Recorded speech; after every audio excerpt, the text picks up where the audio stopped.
Malala Yousafzai is a young Pakistani girl whose Nobel Prize award has shocked many people and gotten her famous in the last few years.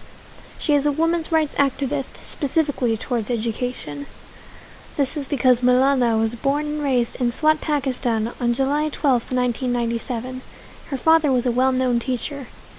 But as she was growing up, her village was taken control of by the Taliban, an active group of people in the Middle East who are known for a ban on education amongst women. In their mind, women should only work as stay-at-home moms while men got responsible jobs. They would burn books and murder people who condoned things against their beliefs. This made it difficult for little Malala to get a proper education. In Swat, the Taliban were threatening schools that let women be taught, and were shooting people to make them examples to the town. This scared many schools into closing down and discouraged girls from going to school at all. Malala and her friends were not intimidated. Their thirst for learning was infinite. Malala says in her speech after receiving the Nobel Prize, "I remember when my friends and I would decorate our hands with henna on special occasions. And instead of drawing flowers and patterns, we would paint our hands with mathematical formulas and equations. We had a thirst for education.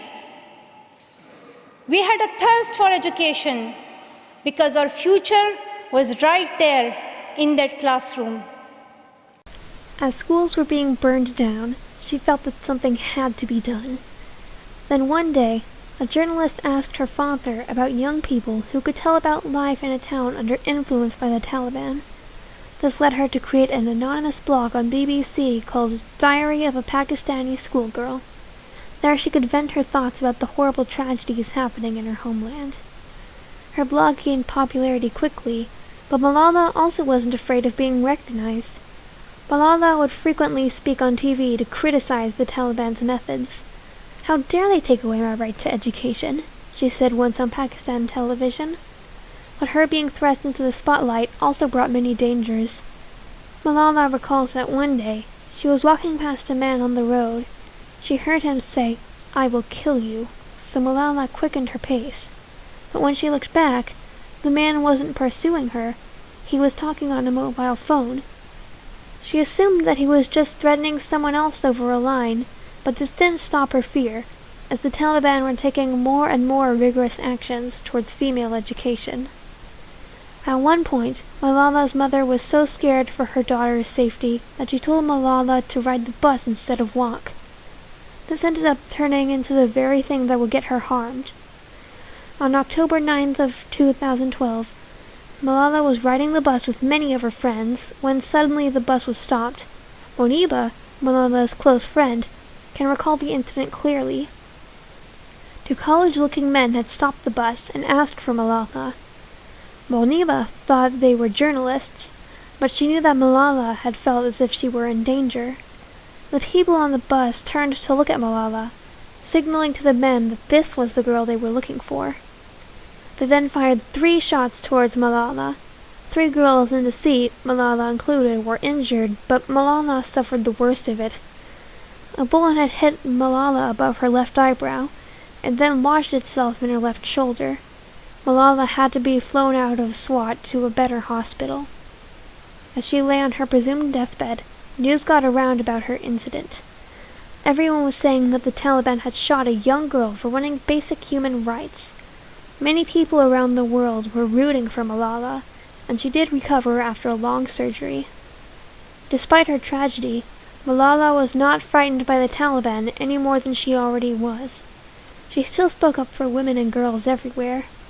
Swat was soon recovered by the military, but Malala was unhappy with the rest of education. There were still so many places that needed help. Malala established the Malala Fund. It's happening in Pakistan, Nigeria, Kenya, and with Syrian refugees. The reasons for this are far-ranging. Some are like Malala, where they can't access these materials due to terrorism. Others are like some that Malala mentions in her Peace Prize speech. One of my very good school friends, the same age as me, who has always been bold and confident girl, dreamed of becoming a doctor. But her dream remained a dream. At the age of 12, she was forced to get married. And then soon, she had a son. She had a child when she herself was a child, only 14. I know that she could have been a very good doctor, but she couldn't because she was a girl. In many parts of Africa, there just isn't enough resources to provide for schools. Malala is still alive and well, and is still pushing for education for women. On her 16th birthday, she made a speech in New York. The speech addressed many people's thoughts towards Muslims. She says that Muslims are not terrorists. They are as peaceful as any normal person, and they love education. Malala was spreading a message to the world that millions of children around the world do not even make it through high school, and that something needs to be done about it. In 2014, Malala gave another speech as she accepted her Nobel Peace Prize. She is the youngest person to ever get one, being only 17 when she accepted it. This award is not just for me. It is for those forgotten children who want education. It is for those frightened children who want peace.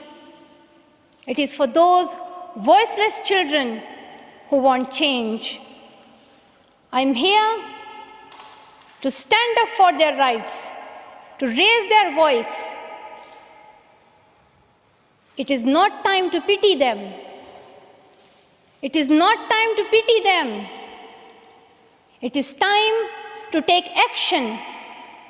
So it becomes the last time. The last time. So it becomes the last time that we see a child deprived of education. People say that the Taliban may regret shooting Malala because now her story has been spread across the whole entire world. When I was in Swat, which was a place of tourism and beauty, suddenly changed into a place of terrorism. I was just 10, that more than 400 schools were destroyed. Women were flogged. People were killed. And our beautiful dreams turned into nightmares. Education went from being a right to being a crime. Girls were stopped from going to school. When my world suddenly changed, my priorities changed too. I had two options. One was to remain silent and wait to be killed. And the second was to speak up and then be killed. I chose the second one.